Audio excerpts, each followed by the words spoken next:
Good morning, everyone, and welcome to this latest session of the Indica Books Open House with Otis. This is a forum and platform that allows writers, inspiring authors and writers to send writing pieces, get feedback, and an opportunity to interact with other writers and like-minded authors. Get feedback from Otis on the writing. And this is what we do. We meet on a Sunday. We discuss pieces that you have sent in over the last week. Otis would have marked them up, put in his comments, and sent them back to you. And when we meet on Sunday, Otis will go over those pieces and he'll talk about those. It gives you an opportunity to ask questions in person and also for others to discuss and to have a lively discussion around those. So, Otis, you tell me that you have four pieces for today, so that should make for a good hour and a half or so. I'll turn this over to you. Okay, great. Yeah, well, let's just jump right in. Sri Charan, you want to come on and talk a little bit about your piece? I will share my screen. Yeah, sure. Hi, Otis. Hi, how are you? Yeah, I'm fine. Thanks for asking. How are you?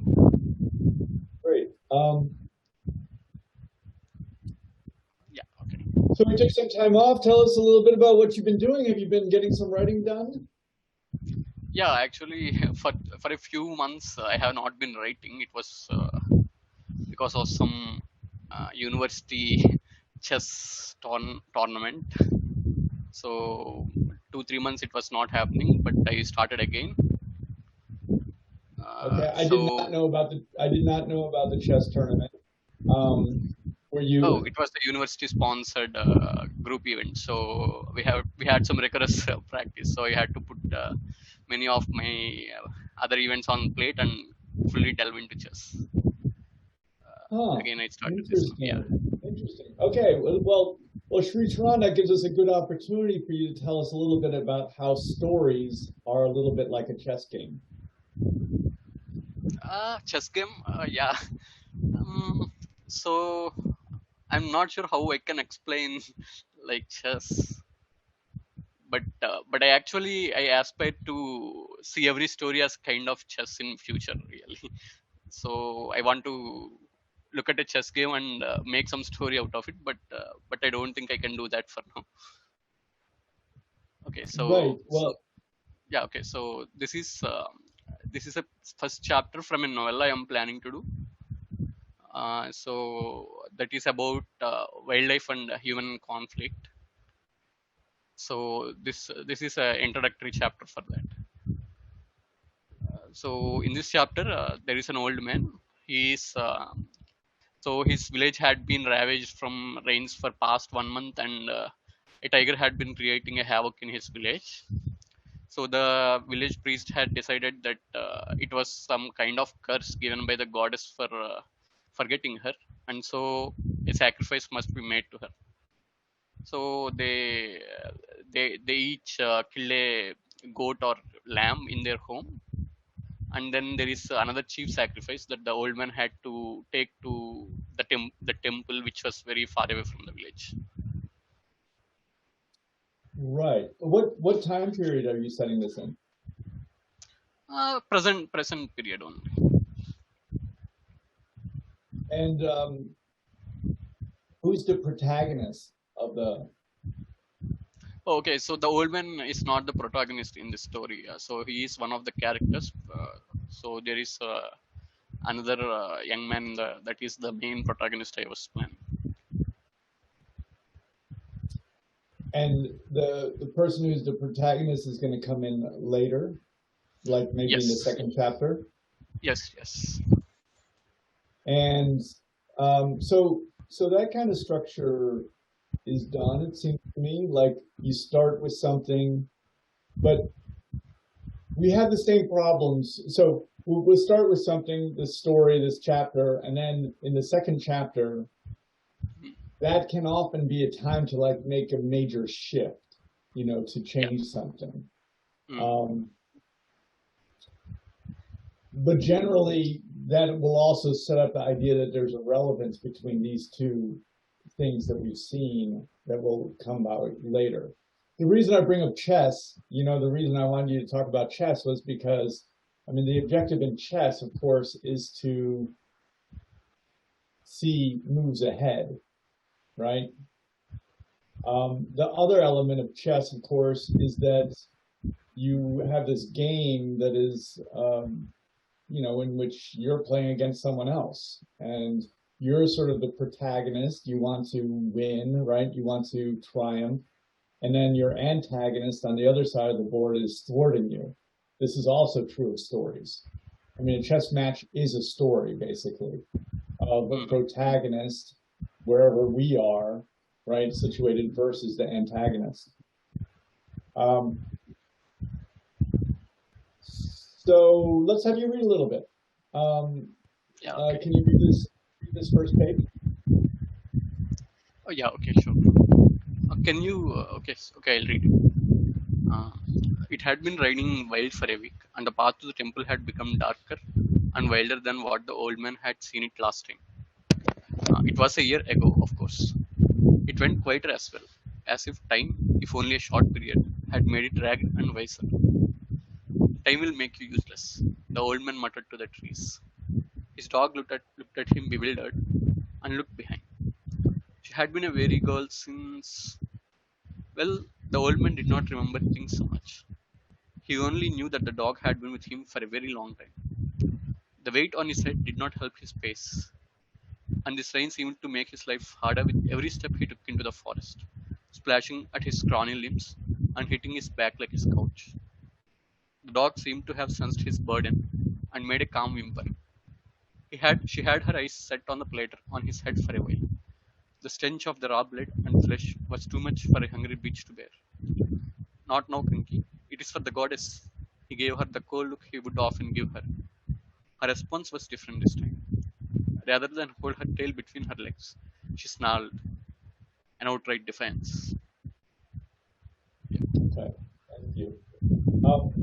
Yeah, so I really, I'm enjoying this. I'm being dropped right into the scene. I like, I love, your language is always wild, if I can say that. It's been raining wild for a week. I mean, I like that phrase a lot. And then we have this one, number of pages as he's walking along. Again, really nice language through this. And then we didn't meet last week, so then we also have this one where it carried on. Maybe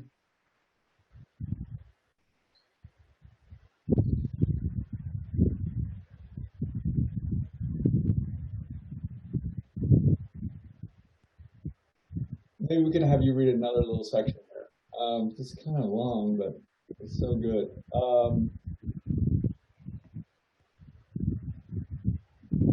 I'll move this page down. Maybe you can read this story that you included. Okay, sure. The earth goddess was the wife of the sky god and daughter of the sun god. The rain god defeated both of them and bound them with the chains of his clouds and went to marry the earth goddess. Shrishran, is your mic maybe rubbing on something, because it's oh, now we can't hear you though. Now? Much better. Yeah. Right, but there's like a wind feeling. I mean, it's appropriate to the story in a sense, but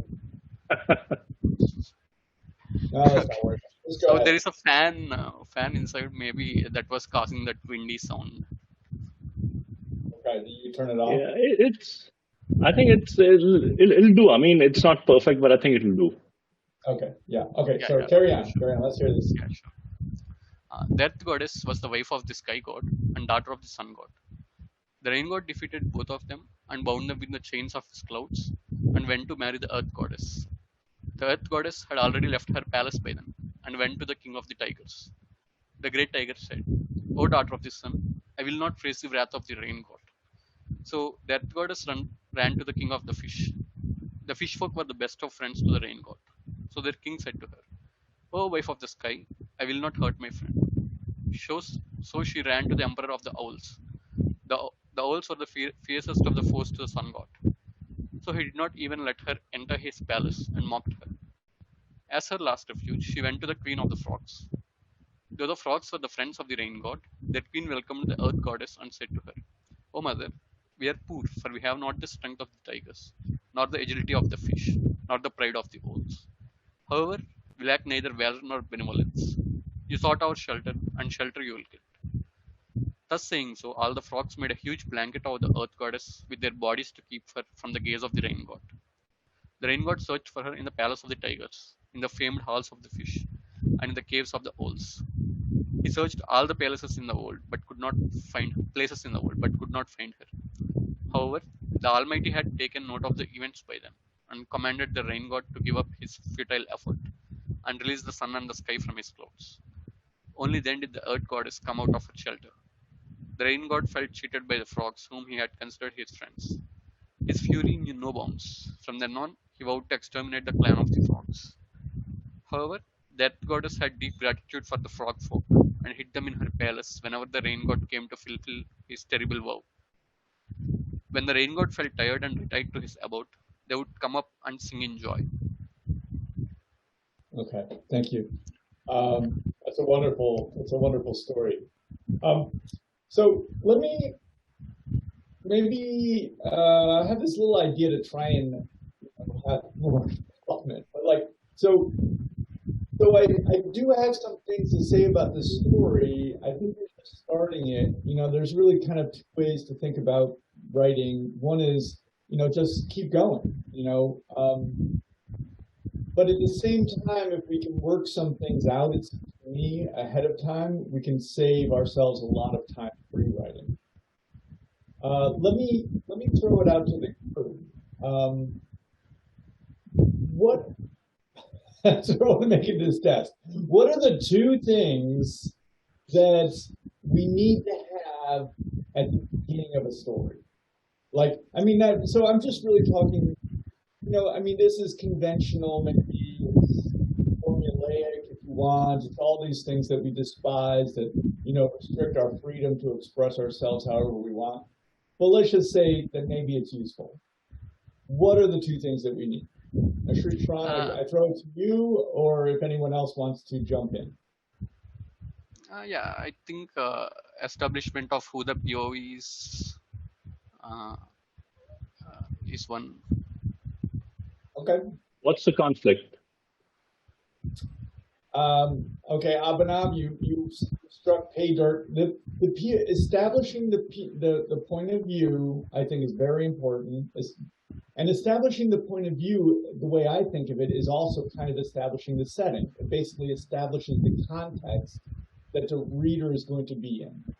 In this case, you do a pretty good job of it. We're really with this man, so I feel like that's happening. But Abhinav is striking upon the one of two things that I'm really, trying to direct our attention to. One is the conflict. So the conflict, the drive. What does the establishment of the conflict do for the reader? Why do we want the establishment of the conflict? I've said this many times, so it's a little bit of a test. Yeah, so get the reader straight into to gather the reader's interest, right? Or to make them. What is the reader's interest based on? What makes the reader interested in conflict? What's the question? So they have to care for something. So why is the conflict important? What are the stakes in the story? What is it to our character? I'll draw us back to the chess game. What is the most important when you sit down at that chess game, right? You sit and you see your opponent, et cetera, et cetera. What is the thing that's on everybody's mind?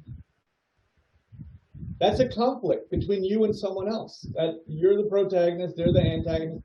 For them, they're the protagonist and you're the antagonist. But what is the question that everyone watching that chess game is asking? Who will win? Yes, yes, who's going to win?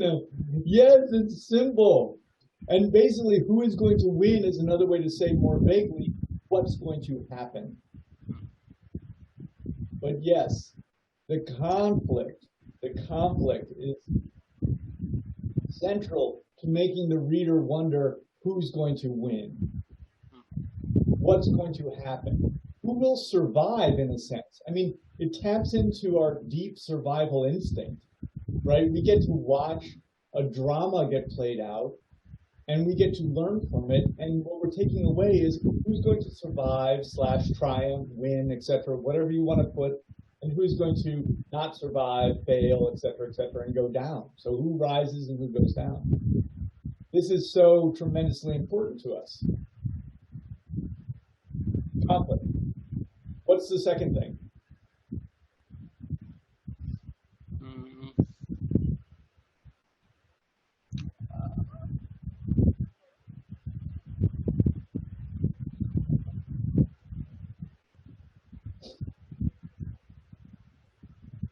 maybe to tell what the story is about.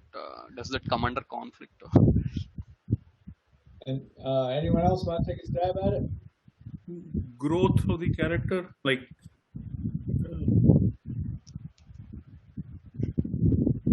A little bit. Faced. Madhavi, what'd you say? I said the challenges that the character faces. Yeah, that's a way to put it. So the conflict, we sometimes term it as the external struggle, the external conflict, and then we have the internal struggle. So the thing that's happening for the character. Basically, it answers the question, why do we care? Why does the reader care? The reader reads the story because they see themselves in the protagonist. So we want to be able to establish some kind of connection between the reader and the sort of interiority of the character. Like, and this is sort of the, we talk about like a universal relevance. So the conflict is specific to the time and place, etc. Conflict is specific and external. The internal conflict is universal and timeless. So questions of love, connection, being of use to the community, surviving. These are universal issues that all of humanity share. So there's a universal internal conflict and there's a specific external conflict. For your character here, they have the specific external conflict of taking this sacrifice, this lamb that's already been slaughtered, right, through the jungle that has a tiger in it to the temple. So that's their external conflict. What is the internal conflict that makes me care about it? Going back to the chess game, we can think like this. So we can have a chess game, but if I don't know or care about the person on, Sri Charan, you on one side, I don't know or care about the person on the other side, even though we have a conflict and something's going to happen, I don't care. Right? When you watch sporting events and they tell you that thing about the person that's doing the event, like, the Olympics is very classic for this, oh, they struggled through this and they did this and they worked so hard, et cetera, to get where they are and to have this chance to succeed. They do that so that we care. Those are the two primary things that we need. We need to understand what the conflict is, and then we also need to care about it. It seems to me. So, going back to the first one,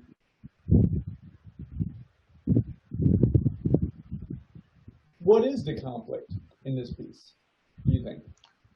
So yeah, we have the external conflict. I did not yet write the main conflict here. So So for the overall story, the conflict is, as I said, the wild animals escaping into the civilization. That was a conflict, but I did not yet point out that in the story yet. Well, okay, so um, so we want to try and dramatize the conflict as quickly as possible, and we want it to be tangible. So we don't want the conflict to be an idea, like sort of like a little bit like I've already said, like the conflict is specific. The conflict is something that we want to be tangible. We want it to be the protagonist versus a materialized antagonist. So like the chess game is a good story because it's you, right, versus someone else. We can see the two of you there, right? And you're making your moves. We see you. That is tangible to us. We want to take that same tangibility and put it into our story because the reader wants to see something. When you watch a cricket match, you see one team go on the field and the other team on the field, right? It's tangible. And that makes us, and that also means that there's real stakes. We're not talking about a conflict of ideas. We're talking about a conflict between material people, protagonists and antagonists. The way you tell me this story, it can seem, so like as I'm reading this story, the old man is just walking through the jungle. So that's fine. I understand who's the central character, the protagonist. But I don't really have a personified, tangible antagonist. It seems to be just the jungle. Mm. The way you told the story, and I don't think this is exactly what you want to do, but it seems that really the priest is the antagonist, right? Because the old man does not want to slaughter the animal, and he does not want to take it to the temple and risk his life. The person who's telling him that he has to do that is the priest. That seems like a tangible conflict, right? So it's like, and then that as a conflict seems to speak to a much larger conflict potentially between the man who has some real issues about living and dying and being eaten by a tiger and a priest who has these other ideas that are rather metaphysical, and he's obligating the man to engage in those ideas, right? So that to me is a very tangible conflict. I don't know that that's the conflict you want to develop, but if it was something that you wanted to develop, let's put it this way. We as writers can't do whatever we want, you know, because we are unfortunately constrained by this need of our reader to perceive a tangible conflict. And we're also unfortunately constrained by our reader to provide some kind of universal internal conflict that the reader can resonate with so that they feel like they're learning something through the experiences of the protagonist. We can't do whatever we want. But if we're driven to do something, right? If we have an idea and we're like, I have to do that, then we have to struggle to come up with the creative solutions to do it. But our creative solutions, unfortunately, are going to be a compromise probably, right? Between what we want to do and what the reader requires in order to read. I mean, frankly, I'm having this issue myself. But taking on something that's difficult is also the path to writing something that's very powerful, I think. But I think there is an advantage to doing some work ahead of time so that we don't end up writing, as I've done many, many times, 600 pages that simply don't work.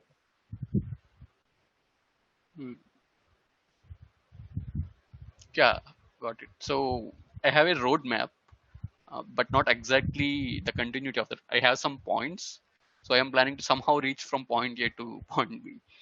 Okay. So that's my plan.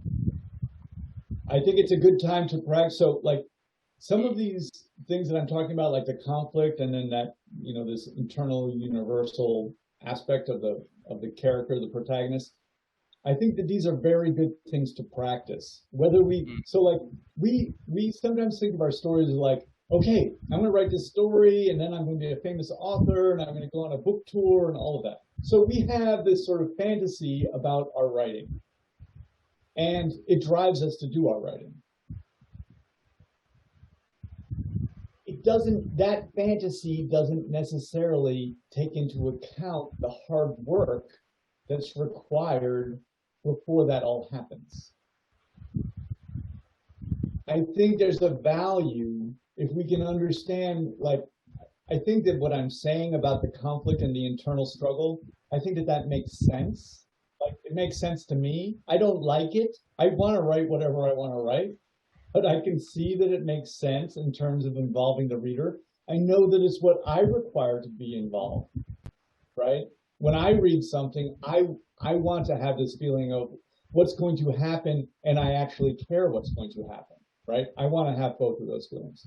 So I think that it can be a good idea, and I say to you, but really to everyone, if we can bring ourselves, like if we can put away the fantasy of our success for a moment and just say, let me try and do the hard work of putting a conflict on the page, dramatizing it, and demonstrating the interiority of the character so that my reader will care about what happens to them.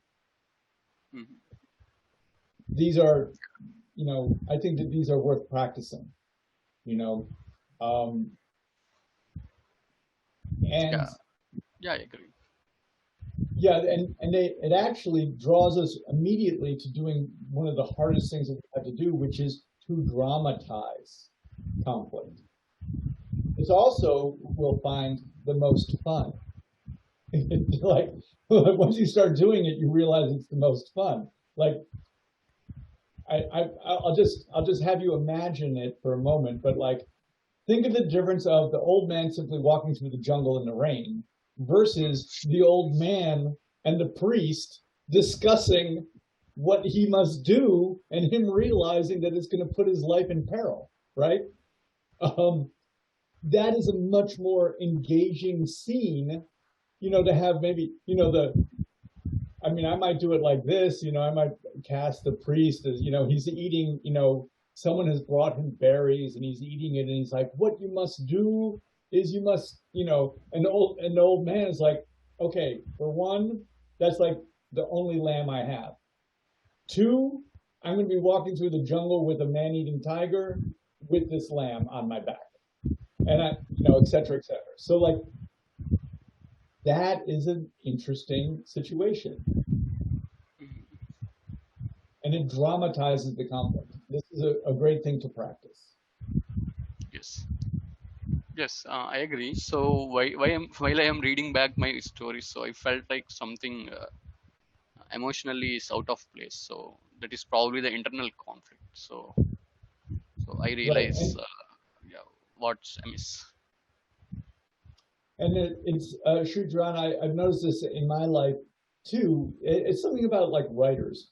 Writers, we are solitary people in our way, right? We like to, clearly we've made a choice to spend more time with like the written word and basically a reflection of ourselves, right? Because it's our words that we're putting there and then they're, bouncing back to us. Then, let's say, interacting with other people, which is much more difficult. Other people are sort of a conflict already, immediately. They have their things that they want to do, we have our things that we want to do. So that's difficult, but writing something is easy. We control everything. I know that I've been driven often to write about characters who are alone, right?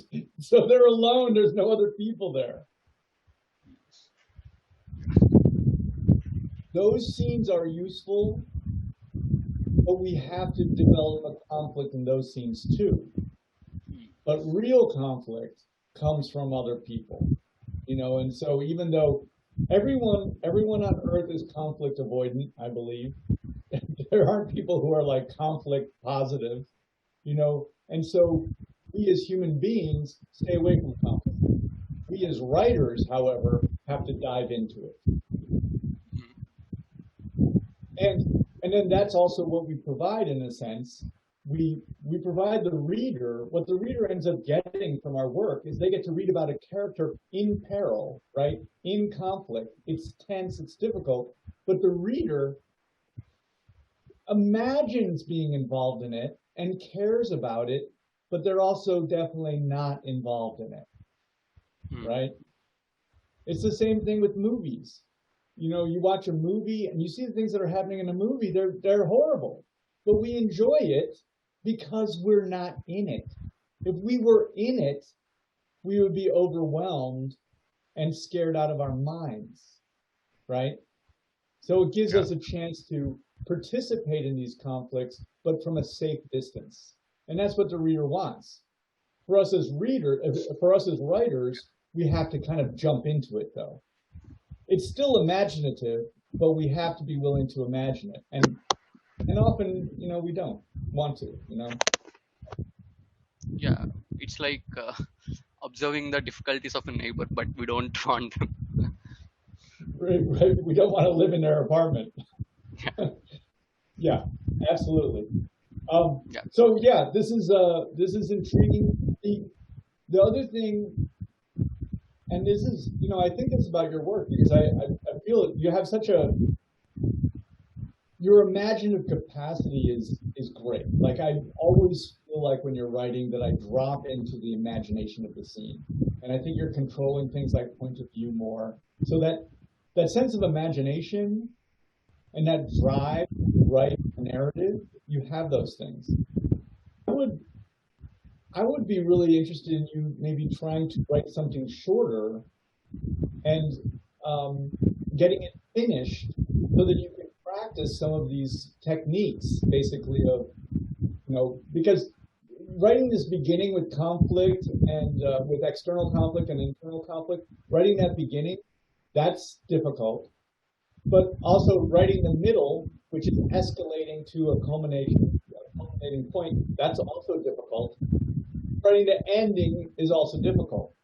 But that form, whether it's a short story, I'll do like this, whether it's a short story or a novel, that form is the same. So it might be good practice for you to work on the form of the story in a shorter piece. You know, something that's not, because a novel, when you think of a novel, and I get it in terms of the way you pace things, you know, you definitely pace novel, you know, in a novel way. But you might go ahead and try to do something shorter so you can get it done. You know, you're not committing. A novel takes, how long do you think it would take you to write a novel? And that's just the first draft. It takes, my and deadline for this is like 1 year away from now. It's too long. Right, and then that's just still the first draft, right? And if you want agents or publishers to be interested in your novel, probably they'll want to see that you have some publication credits already, and that requires usually writing something shorter that you put into a magazine or something like that. And so then they see that you can write something that's finished, and then they're going to be a little bit more interested in taking a look at the novel too. So I just throw that out. I throw that out there. I mean, the way I never cut the way you cut your teeth. I guess that's when you like the baby teeth come out of the gums. Anyway, the way I cut my teeth on short stories. You know, and short stories in some ways can be harder than a novel because you have to be very economic in what you do. But anyway, I think you can get something here, even with this character in a short story, and then you're looking at maybe writing 12 pages, 15 pages, and maybe you have a time period of getting that draft done in, let's say, a couple of weeks, and then you have to work on that draft over a period of time, and it can take a while. That can even take years, frankly, to get that story to a point where it's going to be published. But it definitely a lot. Yeah, I have some short stories, kind of finished but not polished. I can work on them. I want you to get them polished, and I want you to send them out. Sure. and then start that process of being rejected. The long process of being rejected, and hopefully overcoming that a number of years. Yeah, And sure. I had work rejected for 4 years, so I know what I mean. Okay, let's carry on. Thank you, Utran. Yeah, thanks, Otis. So Otis, Pranshu had to step away. He should be back in half an hour. So if you can pick someone else's submission. Okay. Yeah. Oh yeah. I have Jay's work. Yeah, Madhavi, how are you? I'm fine. How are you doing? Good. Tell us a little bit about this story.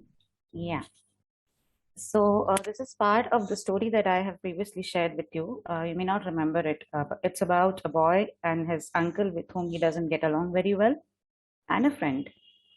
So after about quite a the thing going in the window, wasn't there a window thing? Yeah. Yes. And yeah, the uncle like sits in his chair in the room. I remember seeing that. Yes. So and like talks it almost feels like a I'm glad you remember. Yeah, I have a good mind for stories. I cannot remember people's names. I cannot remember, where my glasses There was are. something good that you remembered the story. Right. Because I You saw read so it. many of them and yet you remembered it, so I'm happy to know that. Yeah. When I can see the story in my brain, I don't forget it. So I'm taking this story forward to a logical conclusion, but there's still a long way to go. So after about quite a few twists and turns and a few revelations by the uncle, they finally find themselves on the same page.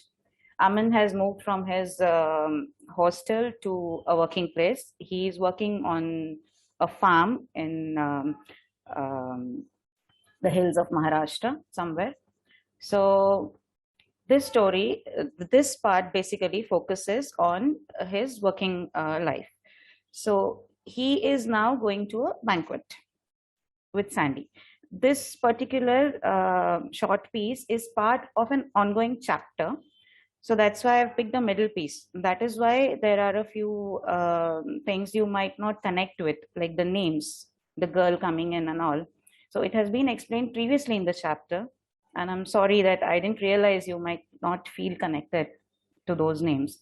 But that has been explained previously in the first 500 words of this particular chapter. I decided to share this piece with you because essentially Aman is a character who is very strong academically, he's good at sports and etc. But he tends to avoid emotional confrontations. As we have seen with his uncle, he tries to avoid situations. Like everybody. Yeah. The thing is, this person has been told that since his childhood, that his parents died in an accident. Later, his uncle shares with him that they were actually murdered. And now, out of the blue, he finds himself facing his mother, who's all hale and hearty. And apparently, his father too is alive. So that is a huge shock. So I just wanted to have your inputs as to how to deal with this shock that Aman is facing. And later in this particular write-up, I have tried to focus on Asha. I understand your comment about that also, that you should go with Aman. But the rest of the chapter deals with how Aman takes it, how he goes home and what the others have to face and how he deals with the situation. But right now, I wanted to bring a stark contrast between him and his mother.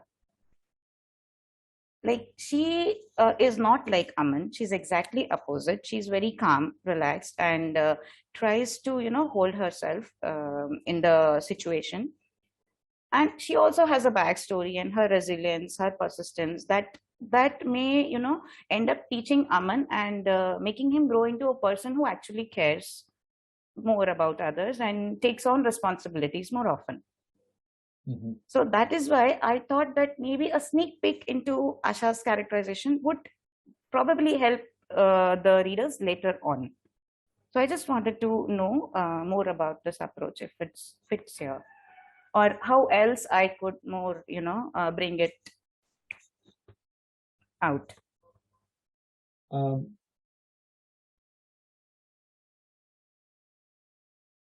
well, let's before we jump into that, let's have you read this first page. I am going to we'll just go to here.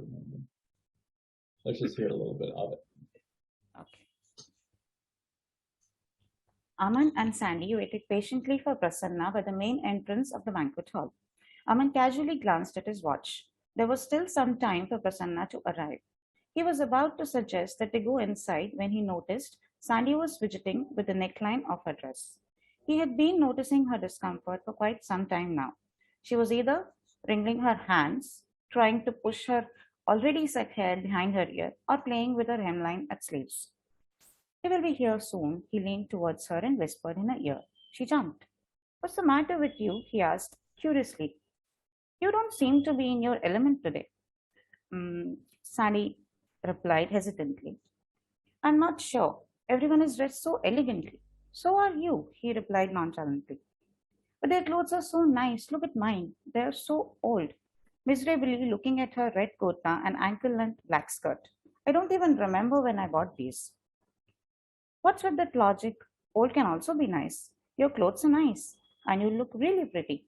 All that matters is that radiant smile and confident attitude of yours. As long as you wear those, you will look stunning. Don't tell me you left your main accessories at home." Okay, nice, thank you. So I really, I always appreciate your ability to drop right into the narrative. I mean, your narrative basically means that you simply, depict a series of events, and you do such a nice job with that. It's just happening in front of my eyes. That's why I remember your story from before too. It's just happening in front of my eyes. So I'm kind of reading and witnessing what's going on. I think that I kind of make the argument, and you can do with it what you will, right?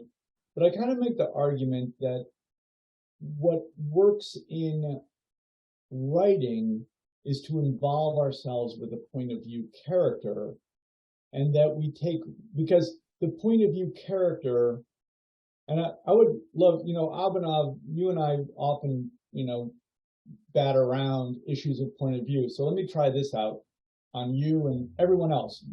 Feel free to jump in. When I read this, it's like a movie.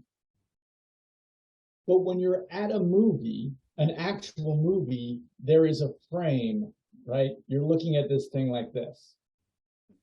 In writing, there is no frame. The frame of your writing is the point of view. That's what yes, wow. It's taken me how many years to come up with that, right? The point of view operates like a frame. And yes, you can have, right, in movies, clearly we have a scene here where we're framed as people, and then we cut away to another scene. That would be like having one point of view and then going to another point of view. But if we have a section of our writing that does not have any established point of view, it's just amorphous. It's just, there's nothing that's binding it at all. We have the frame. Let me try this. When we look at the frame, we see the story, but it also locates us. When we have a point of view, we see through the point of view, and we are also located. To use your reference from movies, I think one of the images that comes to my mind is, if point of view is not well established, it's like watching a movie with the camera set to about 1,000 feet high. You don't know who to look at, who to see, and you hear voices, but you cannot locate them at a more intimate level. It's when the point of view is established that at least I know that I'm A looking at B, and then when the point of view changes, I know that this is now B reacting to something like that A has said.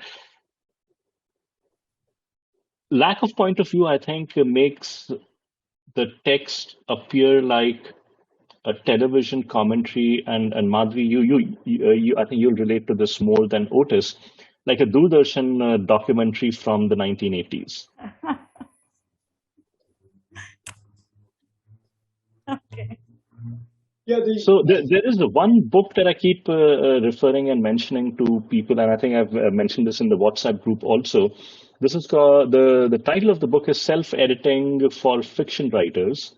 It's a fairly thin book, about 200 pages or less, and it's a fabulous book with lots of examples. It talks about point of view and head hopping and the use of adverbs or not, and so on, with examples taken from actual books as to what something works and what doesn't, and all. I'll share a link to it I got on this hold of chat. my copy, but I'm still not. I haven't still opened it yet. Yeah, it's So I'll not do something that that you now. can read in Yeah. one go, but True. I find it very useful to read a chapter and just think about it, and a few days later I'll read another chapter. I'll come back to a chapter and all. So definitely take a look at that. I think it's a fabulous book. It's got exercises also, and of course Otis can beat up people real bad when they get their point of view wrong, as I've experienced it. I can only do so much virtually. Okay, so we gotta face that. So another part of my argument about point of view would be this. There are different artistic mediums. They're all art. I don't know if you could say all art tells a story. Maybe you could. I'm not sure. When we're watching a movie, let me premise to say, I think that movies should do what they do well, and I think that writing should do what it does well. What movies do very well is that when you're watching a movie, you basically objectify the experience of the characters. No matter how closely identified I might feel with the protagonist, I am conscious of myself watching them as an object on the screen, right? I might think that, I basically personify in real life, the character of Tom Cruise in Top Gun or something like that. But as I'm watching it, I understand I am not him because I'm looking at him. In writing, what we can do is we can take the character and put them inside the protagonist, right? So that the reader is really putting on the skin and the body of the protagonist like an avatar and having the experience of life through them. I'm going to say that's like walking a mile in someone else's shoes. It's a very powerful experience. There are definitely writers who write things that feel like movie scripts. When I was reading this piece, it felt like a movie script. I felt like I was looking at everybody. They're doing things. I see them. I'm not inside any character. I don't have the point of view of any character. I'm simply looking at them as if they're on the screen. And I was like, oh, I can see this playing. It's almost like a telenovela. It's like, you're my mother. And then it's like, oh no, now I'm blind. Like these things are just happening. And yes, they are emotional for me to watch them, but I'm not participating in the emotion of them. I go back to my essential argument. Let writing do, when we're writing movies are obviously powerful. And we watch many more movies than we read stories at this point, right? But they're different. And I believe that writing can do what it does amazingly well. When we get wrapped into a consciousness, into a point of view, I think of books like 100 Years of Solitude. That place is, that book is unbelievable. It draws you into this whole surreal town where you inhabit the entire space for 100 years, and then you close that book. And I will tell you, when I finished that book and I set it on a table, I basically just stared at it for a while. I was like, because I knew what was inside it, right? This amazing world. And that's something that we're able to do with writing. An influential book for me when I was younger was Crime and Punishment. To be able to be in the consciousness of this character, Raskolnikov, to be able to do the things that Raskolnikov did and feel the things that Raskolnikov felt. That was a new experience for me. Whereas the objectification of experience is not as intense for me. It's fine, but it's not. I mean, that's why the movies have to have things blow up all the time, right? They have to have special effects. Movies are great at those, big, wide vistas. I think of, movies like Empire of the Sun, something like that, where they just have these incredible shots. The pictures are amazing. So anyway, I'll throw that, at you. And No, I understood your point. I'll try to redraft it from a point of view. I mean, you may want to be writing a movie script. I mean, it can read a little bit like it's basically done in prose form, but it's kind of like a movie script. You're just putting the characters on the page. And when you do that, when we write a script, we have actors, and actors are responsible for getting themselves, their character on the page. That's their job. Different people have different jobs, and that's what they do. So their Aman would be present, and he would be charismatic, and he would have facial expressions and do all of that.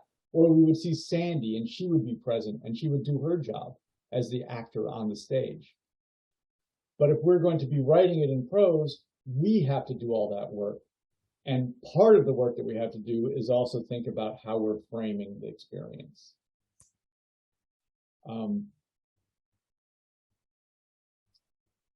All that said, someone like Elmer Leonard, Abhinav, do you read Elmer Leonard? Elmer? I've read one book of his, and one of the most striking things about him, and I think it's been mentioned by other people also, is his ability to get dialogue very, very right. Would you share a link, Abhinavji? I will.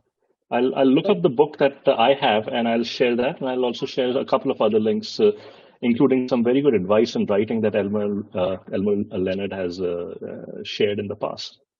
He's like a crime writer, right? I mean, I would say. So, in case people are wondering, he at least two of his books were made into movies. One was Get Shorty, and the other one was it had George Clooney and Jennifer Lopez in it. I forget the name, but Out of Sight. Out of Sight, correct. He famously said, writing is easy, you just leave out the boring bits. So, yeah, I mean, it's just a nonstop adrenaline rush, going through his work. And I have not really read him. I don't think he does point of view. I read, if I want to see a movie, I go to the movies for me. But that's not to say, I enjoyed, early on, I read some detective fiction, and what was that movie with Tom Hanks, that big movie, with the Templars and all of that? It's not, it's like had those religious connotations, and he finds something, and Angels and Demons, something like that. Angels and Demons, but there was maybe the one before that. There was Da two of Vinci them. Code. Da Vinci Code, yeah, thank you. You know, I read that. I read Red October. So there are books that are like popular books that, you know, move all around. They head hop, if you want to call it that. They emphasize plot. The way I see it breaking down is that, let's say we have fiction like this. There's fiction that emphasizes character, and that usually employs point of view more so because it seats you in the character. And then there's fiction that deals with plot more, and they don't involve you with character that much. The characters are a little bit stock. You know, it's about where the submarine is, and you know, it's more plot oriented. So there are these two kinds of stories, and in fact, we see that a little bit in movies too. Sometimes movies are very you know, not very often. They're usually plot driven in the majority, but they can be a little bit more character based. Like Raging Bull might be considered a character based movie, and then the vast majority of them are plot based. So there is a place for it, Madhavi. I mean, you just need to, I think it's an aesthetic choice. And you have to decide what it is that you want to do. You know, what is the kind of thing that you want to make? What kind of art do you want to put out there? And what's important to you? For me, it's been important to try and delve into character. That's just been my bent. But there's nothing wrong with writing things that are entertaining and plot driven by any means. Sure. But I will definitely try out the other way and maybe then compare which one I want to go with. Yeah, when I think about plot driven work, I think about it this way: whose story is it? That is a question just to put on, you know, whose story is it? And that's going to be the protagonist. And the protagonist is not a hero. The protagonist is the person who is changed by the events that they experience. So who's going to end up transformed and changed by this? Because that is what a story is. A story represents a character arc. In movies, usually that character arc is very superficial, but in books that are very well done, that character arc can feel more significant. Yes. So I think, you know, if Aman is the character, is the protagonist of the story, my simple advice would be to try and write the story from his point of view. One thing to beware of for us as writers, there's always a reason to do what we want. You know, so like we can always come up with an intellectual reason. Abhinav, I'm sure, can chime in on this, and any writer here. We as writers can always come up with an intellectual reason to do what we want, and what we want to do is usually the easiest thing. Yeah, I just end up writing whatever Of I course. envisage, whatever I see. Yeah, right. So Right. maybe that's why I'm not seeing it from Aman's perspective. I'm seeing it from my own point of view. Right, that's right. You're writing it because you're seeing As a it like third you're person. Yeah. right, like you're seeing a movie. The other stage of the imaginative art, you know, in writing is to be able to, for us as writers, to imagine the experiences, to do that avatar thing from inside another character. That is the next stage of our sort of imaginative capacity to try and do that. And I think it is a strength of writing that we're able to do that, because they really can't do that in movies, or else they end up having, what is it? They have the voiceover, right? So I know some people would say if you have to do voiceover in the movies, you don't know how to make a movie. But anyway. Well, thank you, Madhavi. I always enjoy your work, and you definitely have like I don't know, just a drive to write these narratives, and I can feel how involved you are in them, and I become involved. It's infectious. Thank you. Is Jay here? I don't think he's there. I think he said he said he wouldn't be able to make it. So we have two choices. We have Because I see Pranshu has not joined back yet. He's, let's see, he said that he would try and join back by 5 more minutes. 11:40. By 11:40, and it is, what's the time now? It's 11:30, right? Eastern time. yeah. He gave it to me last minute, and he said already that he was fine doing it for next week. I just wasn't able to get to it. I don't mind having a short session. I think that that's okay. Or we can sit around and chat a little bit. Ram, I'm interested in finding out what you're working on. I haven't seen you in a long time. Hi, yeah. I haven't been able to write in the last about 3 weeks because, okay, it's not a reason, it's an excuse. It already went totally wrong, Ram. What do you mean? I haven't been able to write, and then you said because. This is Yes. all. It's like a pile of laundry tumbling down a hill. This is not gonna work. Yeah, I know. You'll get something for the coming week. Can you, Ram? Can you write for 5 minutes a day? Yes, I'll do that. I'll do that. The main thing is we have to keep our hand in. Yeah. You know, that's a poker analogy. No matter what happens, we have to keep. Yeah, I have to keep the hand moving. Yeah, keep taking cards. You know, just consider it. You know, take cards, lay a card down, just keep going. Yeah, and I'll do that. Thanks for the wake-up call. Yeah, well, plan it for tomorrow. I personally like to get my writing done first thing in the morning. Does anyone else manage to get to their typewriter without checking email, without looking at Facebook, without looking at WhatsApp? Nope, never happened. No? Do you feel any desire to make that happen? We have to In an type out ideal the world, text yes. And the school always ends up sending a few notifications at the last minute. Oh, you got it. So we're always glued to the phones. I uninstalled Facebook, but I still haven't I installed check Facebook once on my while phone, in browser. Okay, so well, maybe we can check in. Maybe we can check in next week to see. Okay, so it took me a while to be able to do it. What I do, I honestly, what I do is, so I grind my coffee with a hand grinder the night before.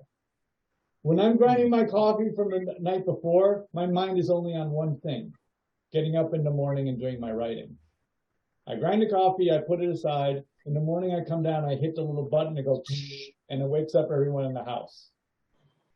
Then I make my coffee and I go out and I start typing. That's it.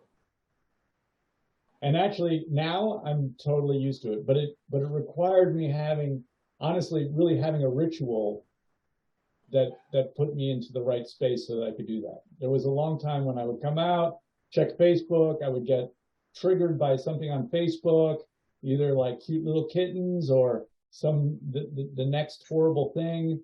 I've heard this described as doom scrolling. So, and then my mind is on that, you know. So but I don't do that anymore.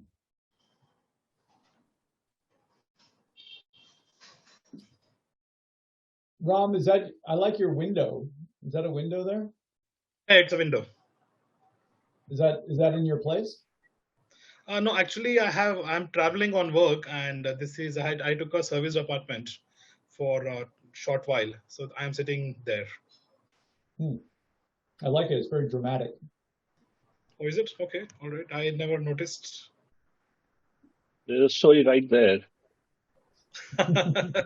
Yeah, there's a story everywhere. That's quite amazing. Okay, here's what I suggest, Otis, that we cut this short today, and we'll have two pieces for next Sunday at the very least, Pranshu's and Jay's. And obviously, you know, Ram's going to send a piece that makes it 3. And if I send one, it makes it 4.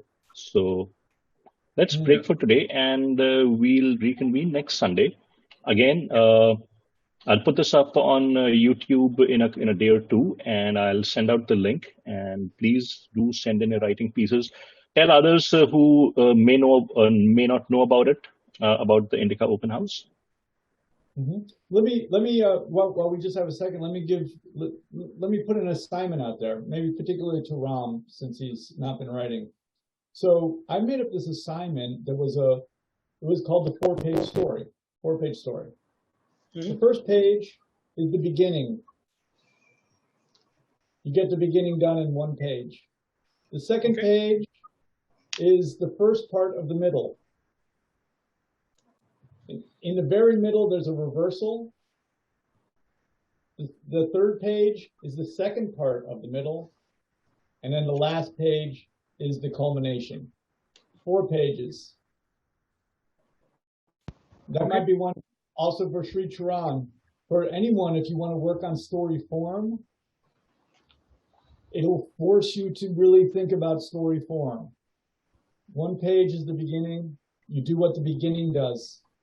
2 pages for the middle. You do what the middle does, which is take you from the beginning to the end. Last page is the end. It does what the end does.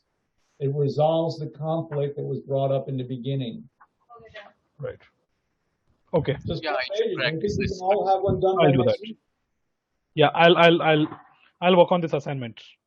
Okay, great. Yeah, Good to me see too. everyone, and I look forward to next week.